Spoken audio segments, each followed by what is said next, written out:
라디오 텐텐 기도입니다. 메리 크리스마스. 오늘부터 금요일까지 3일간 성도님들의 성탄 축하 사진을 한 30초 정도씩 각각 다른 세 개의 사진을 3일간에 거쳐 공개하도록 하겠습니다. 히말라야 고산족들은 양을 사고 팔 때에 양의 키나 몸무게 상태에 따라 값을 정하지 않고 양의 성질에 따라 값을 매긴다고 합니다. 양을 팔 사람과 살 사람이 서로 지켜보는 가운데 가파른 산 비탈 중간지대까지 몰고 올라가 양을 풀어놓습니다.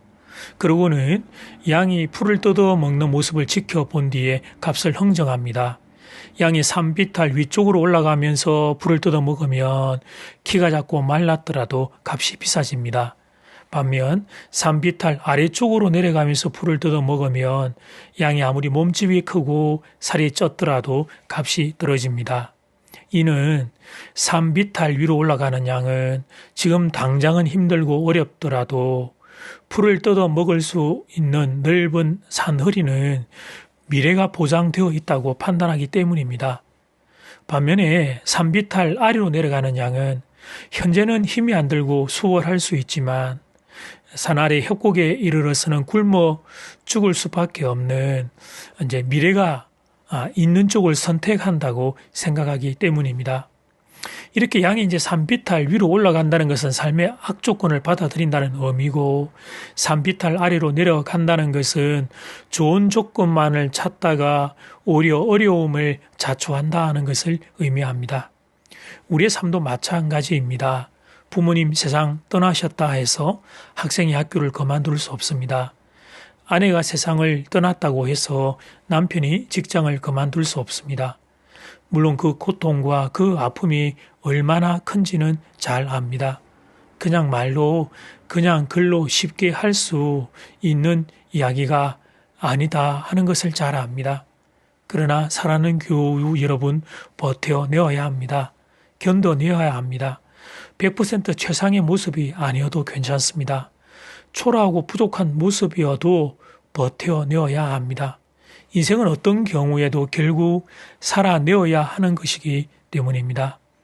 내가 원하는 그림대로 인생살이가 열려가면 얼마나 좋겠습니까?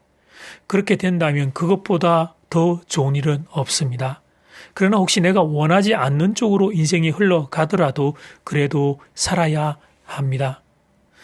사는 것이 그런 상황이 되면 아무래도 사는 것이 조금 더 힘들 수 있고 불편함도 증가할 것이고 사람들에게 부끄러울 수도 있습니다.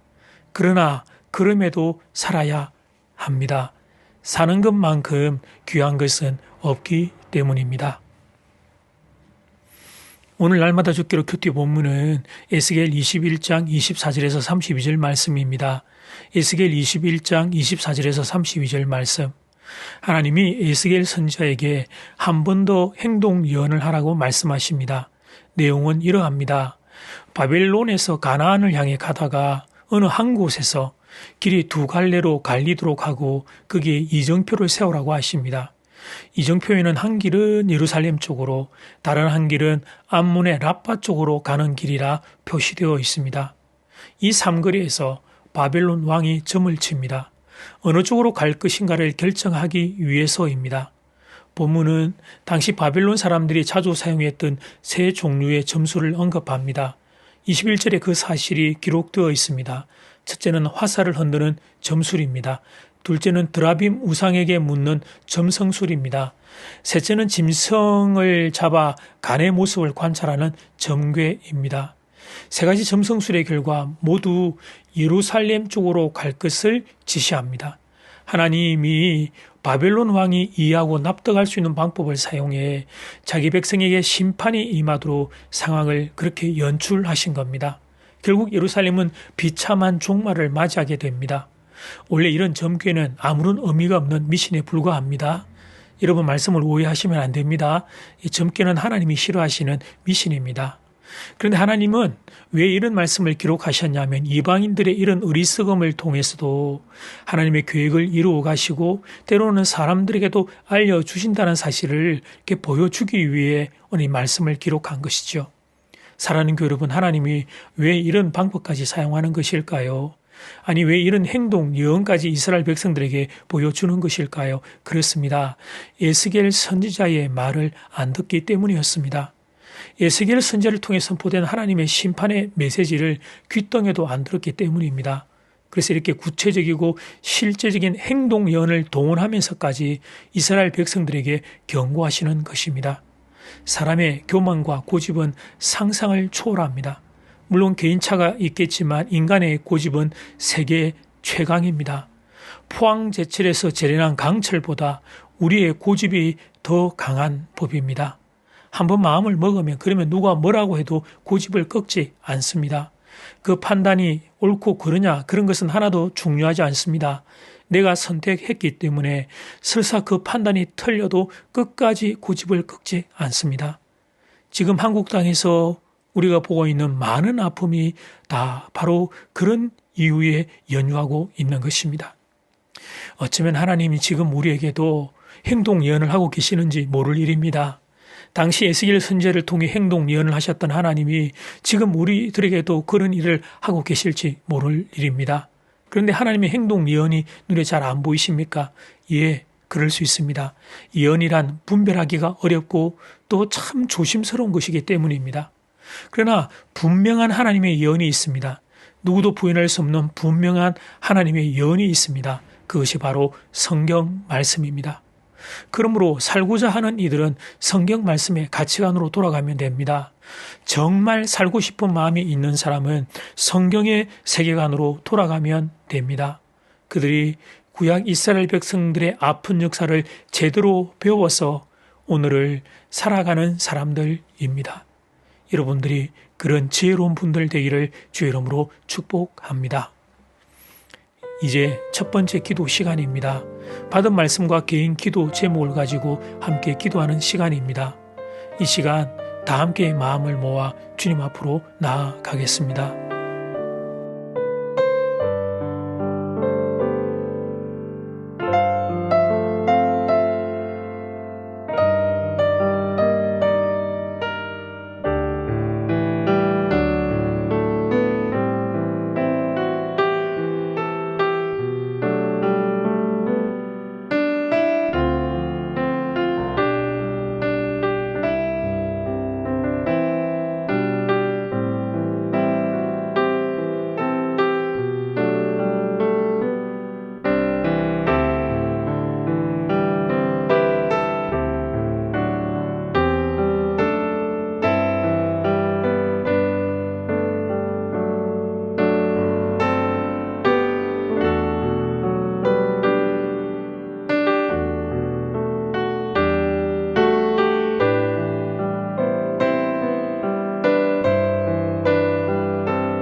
이제 두 번째 기도 시간입니다.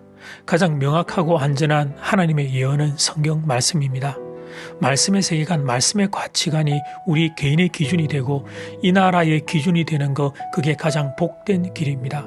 그런 은혜를 우리 개인과 우리 가정과 이 나라 이 민족에게 허락해 달라고 이 시간 다 함께 마음을 모아 기도드리겠습니다.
에스겔 21장은 어리석고 미련한 이스라엘 백성의 모습을 보여주고 있는 말씀입니다. 선자의 말씀을 듣고도 돌이키지 않기에 하나님의 행동 예언을 통해서 하나님 심지어는 이거 이방인들의 행동의 예언을 통해서 이스라엘 백성들에게 경고하고 계시는 하나님 애타는 마음을 보게 됩니다. 오늘도 하나님은 성경 말씀을 통해 우리에게 선명하고 분명하게 말씀하시는데 말씀의 성경의 세계관과 가치관을 버리고 하나님 세상을 향하여 달려가는 어리석은 걸음이 우리 가운데 아무도 없기를 바랍니다. 2000년 전 이 땅에 찾아오신 예수 그리스도를 내 가슴의 중심에 붙잡고 오늘도 성경의 세계관과 가치관으로 오늘을 살아가는 참된 지혜가 사랑하는 성도 모두에게 하나님 허락되기를 간절히 소원합니다. 이 나라 이 민족에게도 그 은혜를 허락해 주시옵소서. 예수님 이름으로 기도드립니다. 아멘. 이제는 각자 개인적으로 기도하시면 되겠습니다.